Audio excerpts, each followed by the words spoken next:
Hello everyone. Today we will talk about clean code with Kotlin. I will start my presentation by addressing to you a question. Please ask yourself the next question. If you will have the possibility to choose, what would you prefer to have? And we have two options. The first option, would you prefer to have an app that works perfectly, but is very difficult to change and to add new feature inside of it? Or the second option, would you prefer to have an app that doesn't have yet all the features that the stakeholders want, but it's easy to change and extend? Usually the developers prefer the option B, the second one. And also, this entire approach is related to what is clean code. So what is this clean code? In Practices of an Agile Developer book, I found this definition that I really enjoyed. And the author, Venkat, says that we have clean code when we express our intention clearly to the reader of the code. Actually, unreadable code is not clever. Another definition from Martin Fowler, an advocate of the refactoring, is that the clean code, he says that any fool is able to write code that computer can understand, but only good programmers are able to write code that humans can understand. Michael Feathers, the author of the book Working Effectively with Legacy Code, says that code is our way to treat our coworkers. Okay, so now that we understood what is code, what does it mean to have clean code, how do we measure the quality of our code? There is an official measure which is called WTFs per minute. And depending on that, if we have a few WTFs per minute, it means that we have happy developers in our team. If we have many WTFs per minute, it means that we have not so happy developers in our team. An important thing to mention here is that WTF means that we have what a terrible failure. So what a terrible feature, sorry. So try to consider this unofficial measure in your team. Okay, then we know what is clean code, but how we write clean code? There is a set of rules that should be applied, and we will cover a part of them in this presentation. Let's start by talking about meaningful names. When we write code, we create packages, classes, functions, variables, and so on. And all of these elements should have names. By choosing a name, we should reveal our intention for that element, even if it's just a variable or the name of a class. And a name, when we choose a name, we should answer at least three questions: why it exists, what it does, and how it is used. Let's see some examples. There are some best practices that says that for classes and objects, we should use nouns. For example, customer, account page, or wiki page. The methods should be verbs: post payment, delete account, display page. If we are working in an app that is part of a solution domain, we should try to focus on using names from that solution domain. For example, if we are working for creating an app for a bank, we should use account visitor. Or if, for example, we want to compute the number of the users who left our app in each month, we could use a problem domain name like churn per month. Okay, now let's see some code examples. We will have two different standards. When we see the Evil Jerry, it means that we have unclean code. When we see the Angel Jerry, it means that we have clean code. Let's see the first one. So we have here an if with an else and some variables. We see that the names contain only one letter and a magic number 5. What do you think this code will do? What is the purpose of it? Actually, the purpose of it is to display the number of days or weeks until an offer will expire. It's not so clear, so let's see how we could improve it. An improved version could be this one. We choose some different names for those one-letter variables, some more relevant names for our purpose. We remove that 5 magic number. Actually, we replace it with a variable which is called number of days in a week. And also in the print line messages, we try to explain as much as possible the context. Another unclean example could be this one. The task is to define a class for a geo address. And in this case, the issue is that we repeat for each property the address prefix. And the improved version of that class is to remove that prefix because we already know the context of our class. In Kotlin, we are able to use these operators on the filter map and so on the collections. And usually the easiest way is to use the it. But again, the code is not so readable. If we replace it with a specific name that is relevant for our context, will help the reader to understand it better. So right now, we know that we talk about some users. After that, those users are actually some developers. And finally, we want to filter the developers who have the birthday in the first 10 days of a month. Right now, we have an entire scenario in mind. Let's talk about functions. It's a nice metaphor is represented by this quote that functions are the verbs of the language and the classes are the nouns. Let's talk about these functions. So how should we write the functions? There is a main rule that we should make them smaller than it's possible to be done. So we should focus on writing a few lines of code inside of a function. Why is not okay to have long functions? There are many reasons. Long functions usually are hard to test. They are also difficult to read and understand. They are also difficult to reuse because if you have a big amount of logic inside of it, it will be difficult to reuse that logic in another place in the app. Usually leads to duplication, and it also means that we have many reasons to change if we have a lot of lines of code inside of our function. And for sure, if we have issues, because these kind of things happen, it will be very difficult to debug that code. Some extra rules in terms of writing functions. These extra rules are related to the arguments. For example, it's not recommended to use too many arguments. Too many means more than 3. Usually also 3 is much. It's a big number. What happens if it's necessary to have a big number of arguments? The solution is to group them in an object or to create a list of those arguments if they have the same type. No side effects.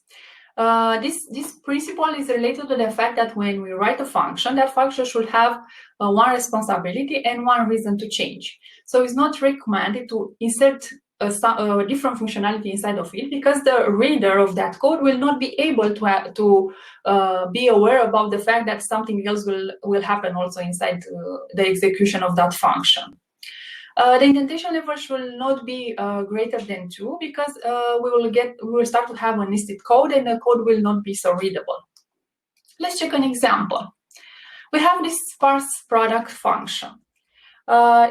This function gets a response from an API, let's say, and we try to return an nullable product. We have a lot of ifs. Sometimes we throw an exception, sometimes we don't. Let's see how could we improve this code by using Kotlin in a proper way. We could replace it with an when, the when expression.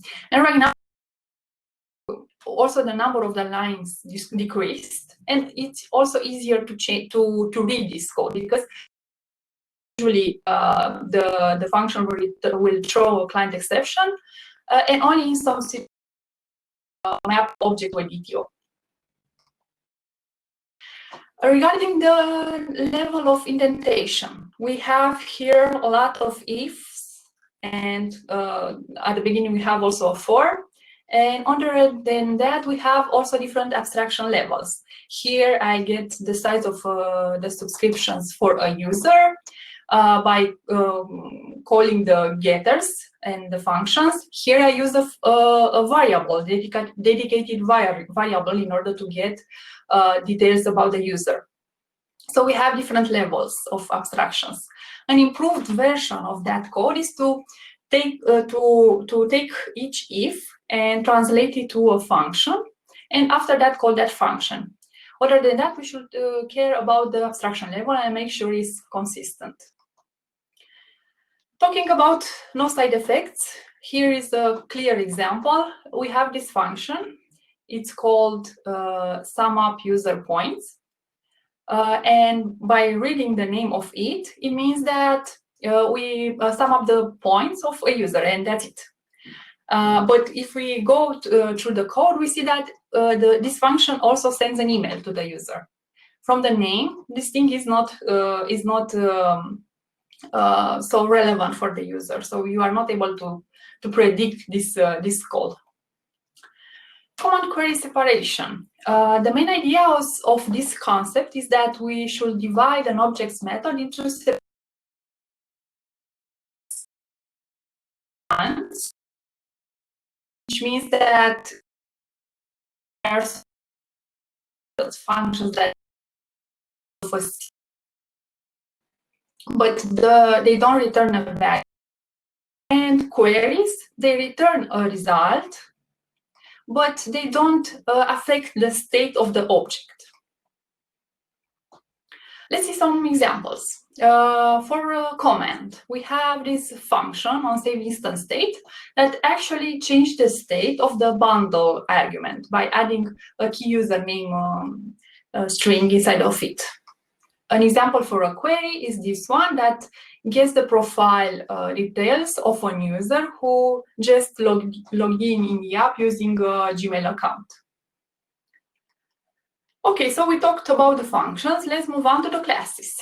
In terms of class organization, the rule is similar. We should focus on writing smaller classes, and we should focus also to have only one responsibility and only one reason to change. In terms of writing code inside of a class, the newspaper metaphor is a relevant one. Actually, a source file is like a newspaper article. The name should be simple and self-explanatory. The parts from the top contain the high-level concepts and algorithms, and details appear as we move downward. At the end, we find usually the lowest level functions. In terms of immutability, when you talk about this concept, actually about immutability, Joshua Bloch in Effective Java says that classes should be immutable unless there is a very good reason to make them mutable. What does it mean, immutability? An immutable class is one whose external state cannot be changed once it was created. In Kotlin, we have immutable references. We have two kind of controls that we could apply to a variable, val and var. The difference is that for val, once we created that object and instantiate it, we are not able to change. We also have read-only collections. The same approach, we are not able to add or remove elements from this collection. We also have immutable data classes. And we get for free constructors, getters, string hashcode equals copy final and default arguments. And the main idea with these immutable objects is that they are thread safe. So no race conditions, no concurrency problems, no need to sync. Another important thing to consider when we write code and when we structure the code inside of our project or application is the cohesion.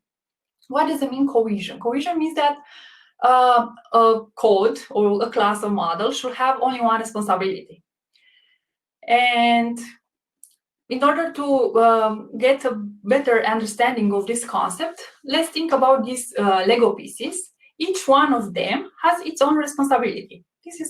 This means that it's a cohesion. We have cohesion. So each element has its own responsibility. Another element that will affect the code and the structure of our application is the coupling. Coupling means what we depend on. Usually inheritance increase the coupling, and so depending actually on a class, we get tight coupling. Depending on an interface, we get loose coupling. Another metaphor for this concept is represented by the pieces from a puzzle, because each one of them has its own place and its own dependencies. You need to put it on the right place in order to solve correctly the puzzle. The best case scenario is to have high cohesion and loose coupling. Other than coupling and cohesion, we could focus also on other principles, like don't repeat yourself. It means don't duplicate code and also effort.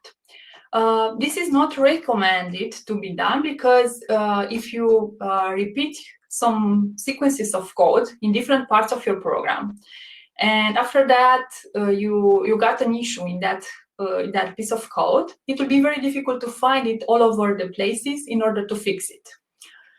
It's a recommendation. And the main idea is that it reduces the cost of development if you don't use this approach of copy-paste.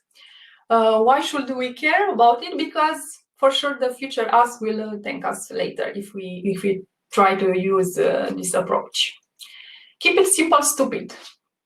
Usually simple fail less, and it is important to understand what problem we want to solve. Simple is different than familiar. A for loop, for example, is familiar, but is not necessarily a simple one. You aren't gonna need it yet. It's about how much do we know right now. When we want to create a new feature or change something in the structure of the product, we should evaluate the cost of implementation. It is expensive to do it now, or maybe we could postpone it. Don't do something until that thing will add value to the product and also to the customer. If you want to postpone that feature or that change, you need to have in place for sure a good automation testing in order to make sure that after that everything it's working as you expect it to work. Solid. Solid is about 5 principles. I think a big part of you already know them. Single responsibility principle, which means that a class or a model should have only one reason to change and one responsibility. Open-close principle means that a class, a model, or a function should be open for extension but closed for modifications. Least cost substitution principle means that in a program, the object should be replaceable with instances of their subtypes without affecting the behavior of that program. Interface segregation principle means that classes that implement those interfaces should not be forced to implement all the methods that the interface contain and they don't use. And dependency inversion principle means that also high-level models and low-level models should rather depend on abstraction than concrete implementations.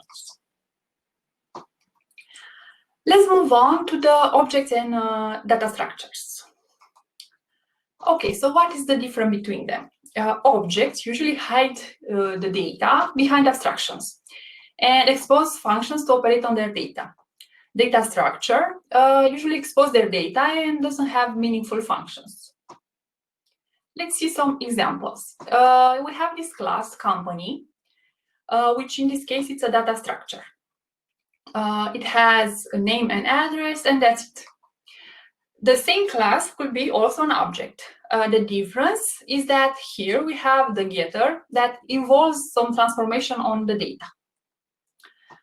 Train wrecks principle. It says that it's not recommended to have chains of calls because they increase the coupling between the classes and we lose encapsulation. The solution is to add intermediary methods so that only direct collaborators are called. An unclean example.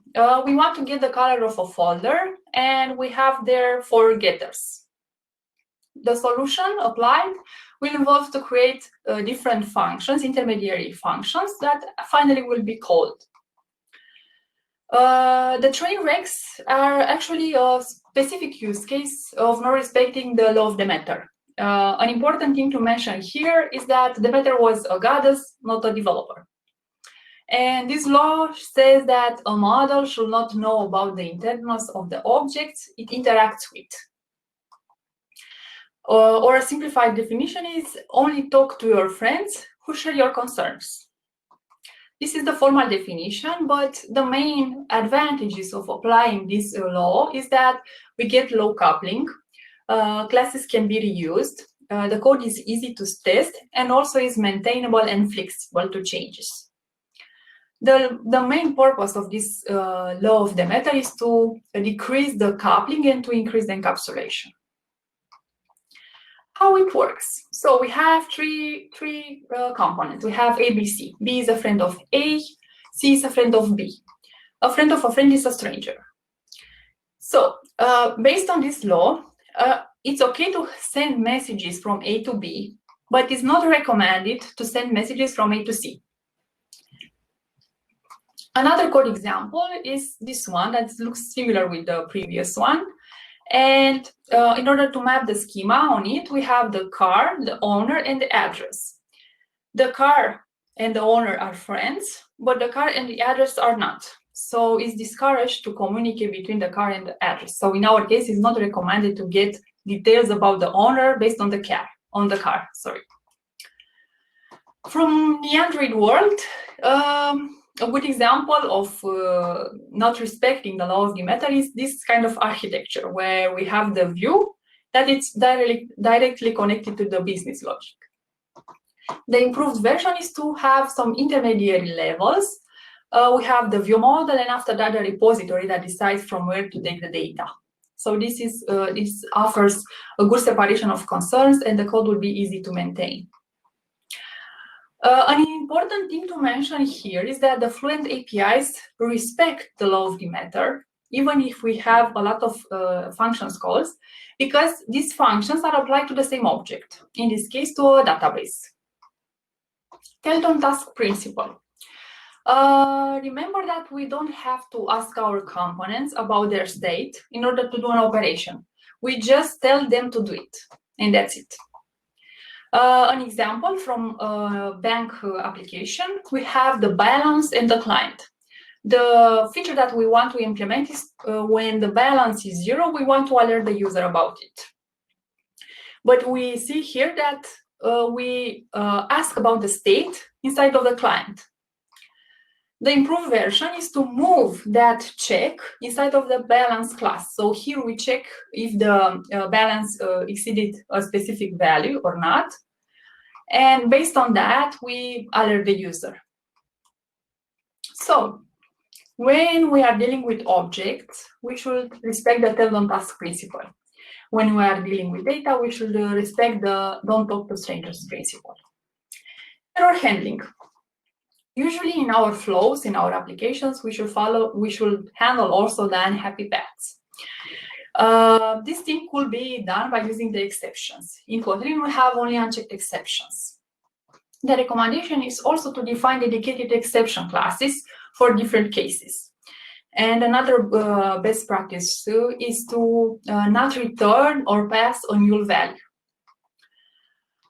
Short recap, in Kotlin we have nullable and not nullable types, and usually we should be very careful when we use the not null assertion operator, or how it's called not so official bang bang boom operator.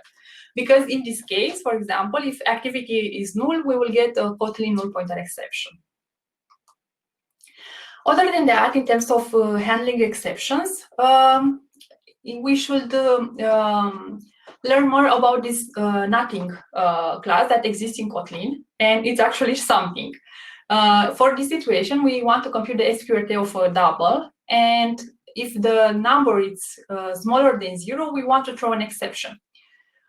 This code will compile because even if we throw an exception and we don't return the double, we will return a nothing. So it will continue to work, the code. Another way to throw the exception is to use the Elvis operator. So we have their return movie. If it's not null, we will just return the object. If it's null, we will throw an exception. Or we could use your classes. And here we have dedicated exceptions for different kind of issues. In our case, if the movie is null, we will get a movie not found. In Kotlin, we have the extension functions, and these are a very nice feature to use. But and here I found an example that somehow translates from the tag with resources from Java. So we have two streams, an input and an output stream, and we want to get the data from the input and put it in the output and do something else after that with the streams. This is the initial version of the code. An improved version is to use an array of streams and apply on them the use function. This use function it's capable to close the streams after the execution of that block was finished, or when an exception is thrown. As we already know from Java, related to the try with resources, this function could be applied, this functionality could be applied to the objects that extend closable. But in Kotlin, the main idea is to create our proper use implementation and write there what is necessary to be done in our case. Let's talk also a little bit about comments. Usually, it is not recommended to add comments in our code. So always we should try to explain ourselves in the code, not in the comments, because our code will change, and the energy spent to maintain the comments should be invested actually making the code more clear. Comments should not be the true about that implementation, because it will be very difficult for the developers to realistically maintain them, because you need to also maintain the code and also maintain the comments. So this is why it's not recommended to use comments. Let's see some approaches. Here I have an if, and before that if I have a comment. An improved version is to just create a function with the name, with a relevant name that will actually replace that comment. There are also some situations when it's okay to add comments. It's about the legal comments related to the copyright holders' rights, or when we want to explain our intent and it's somehow difficult to do it only in code. This kind of situation should be exceptions. We have here compared to, and we return one, it means that we have the right type. Or if we want to warn the user of that code about some consequences. Here it's about trade safe stuff. Or when we want to let a reminder in our code that something should be filled afterwards. When it's not okay to add comments. It's not recommended to have this kind of catch. Usually, everything that is related to unhappy paths should be translated to the user. The user should know all the time what's happening. If something doesn't work, let the user know in a way or another way, but let the user know that thing. Also, it's helpful to catch the exception and add some logs. Maybe after that you will want to debug the situation and to know more about what happened there. Another way I saw as a bad example is this one, when we add comments that are actually noisy comments.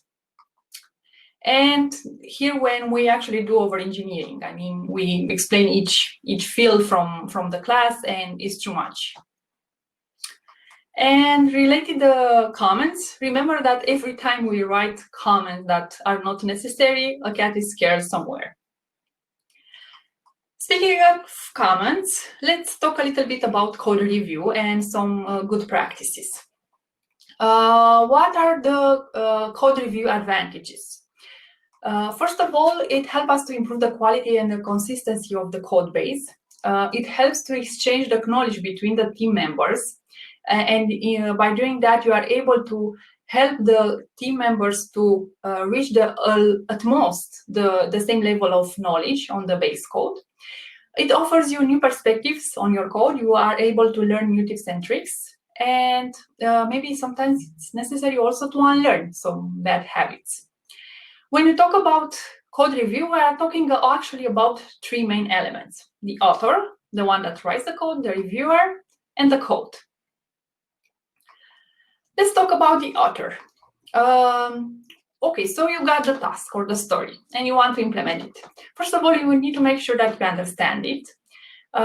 If it's not clear, make sure you address the questions to the right person, your manager, your colleague, your product owner, and so on. And after that, start a new branch for it. Write a code and check if your code is easy to understand or if it can be improved or refactored. Make sure you write tests and also make sure you respect the conventions from your team. Format your code before you will commit it. And in order to speed up this kind of actions, you will use tools like Kotlin or Kotlin.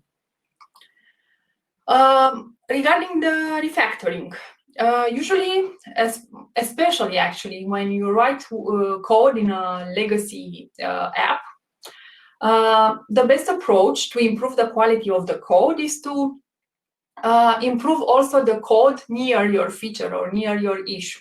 So if you have a feature or an issue to solve and you write some new code, make sure that also the connected elements or classes or models are somehow improved and you leave the code cleaner than it was before. This is the Boy Scout rule. Okay, so you finished to write a code, you are happy with it. You want right now to send a pull request to the reviewers. Make sure you add relevant commit comments for the reviewers, maybe the ID of your task or the link, extra info about it, or sometimes it happens that the commit is not fully done. Maybe you realize that you underestimated the task and it will take longer than you expected. So you want to get feedback as soon as possible from your colleagues and you just send a partial commit. This could be a good idea because if you continue to write code and after 4 days you send the entire pull request, it will be very difficult for the reviewer to check that code and to understand correctly the purpose of it. And also for you after that to come back and change some things. Make sure you have minimum 2 reviewers. It depends also on the size of the team, but usually one of them should be a senior. Okay, so you send the pull request, you get a review. What happens when you get a review? Remember that it's not about you, it's about your code. So don't take it personally, take it professionally. Be humble. See this review as an opportunity for you to learn new stuff, to learn new best practices, tips and tricks, or even to unlearn the old habits. Remember that development is usually continuous, so also the feedback should be. If you are the reviewer, use our comments. It's your perspective. Remember, it's your perspective, and no one will have the real truth about something. So make sure you use I comments. I think, I would, I believe, I suggest to do that. Ask questions. Have you considered using that library, or what do you think about that approach? Have you tried to change the name of the function, and so on? These questions will help the author of the code to investigate himself and his mechanism of writing, or his or her mechanism to write the code and to solve that issue or to implement that feature. Also for the reviewer, it's important that to understand that a reviewer is reviewing the code, not the person who wrote the code. So use sentences like this code, this function, this line of code should be moved, I don't know. And a good approach on giving feedback about the code, on giving reviews, is to use this feedback equation.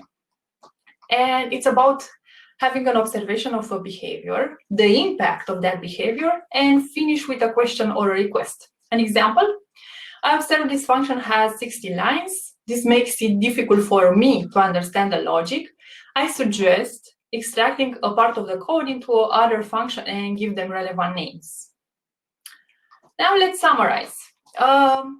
If you are new in a team, or even if you work in the same team for a long time, make sure all of you have the same set of conventions and everybody knows about them.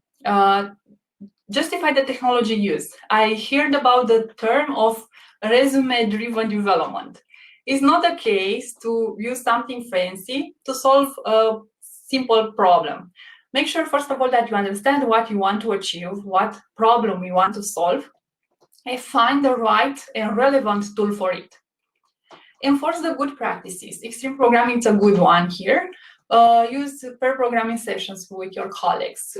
Create coding kata sessions.